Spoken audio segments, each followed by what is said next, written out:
So I came back in a month or so, and Stone and Webster Company engineers had finished designing the plant, and now it was for me to look at the plant, okay?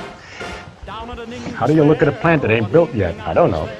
So I go into this room with these fellas, take me into the room. There was always a Lieutenant Zumwalt that was always coming around with me, taking care of me. You know, I had to have an escort everywhere.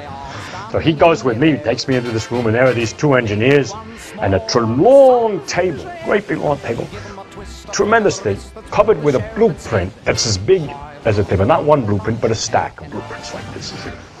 I took mechanical drawing when I was in school, but I wasn't too good at reading blueprints. So they start to explain it to me because they thought I was a genius. And they start out, Mr. Pryor, we'd like you to understand, the plant is so designed. You see, one of the things we had to avoid was accumulation. Problems like there's an evaporator working, which is trying to accumulate stuff. If a valve gets stuck or something like that and accumulate too much stuff, it'll explode. So they explained to me that this plant is designed so that no one valve, if any one valve gets stuck, nothing will happen. It needs at least two valves everywhere. Okay. So then he's explaining how it works. The carbon tetrachloride comes in here, the uranium nitrate from here comes in here, goes up and down, it goes through the floor, comes up through the pipes, coming up from the second floor, through the blueprints, down, up, down, up. Very fast talking, explaining it. Very complicated chemical plant. I'm completely dazed. Worse, I don't know what the symbols on the blueprint mean. There's some kind of a thing that at first I think it's a window. It's a square with a little cross in the middle like this, all over the damn place. Lines with this damn square, lines with this damn square. I think it's a window. No, it can't be a window because it ain't always at the edge. I want to ask him what it is.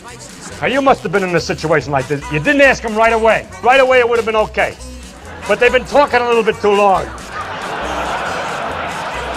You hesitated too long. If you ask them now, they'll say, what are you wasting my time all this time for? I don't know what to do.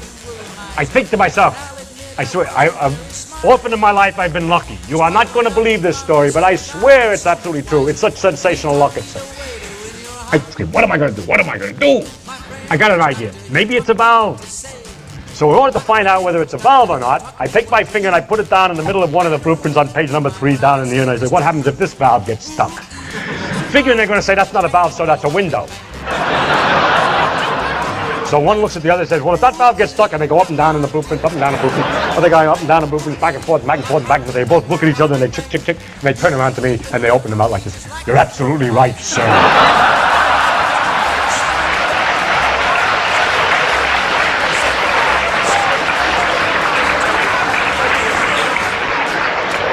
So,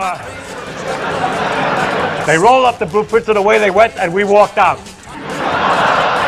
And Mr. Zumwalt, who'd been following me all the way through, he says, you're a genius. He says, I got the idea you're a genius when you went through the plant once and you could tell them about evaporator C21 and build it 9207 the next morning.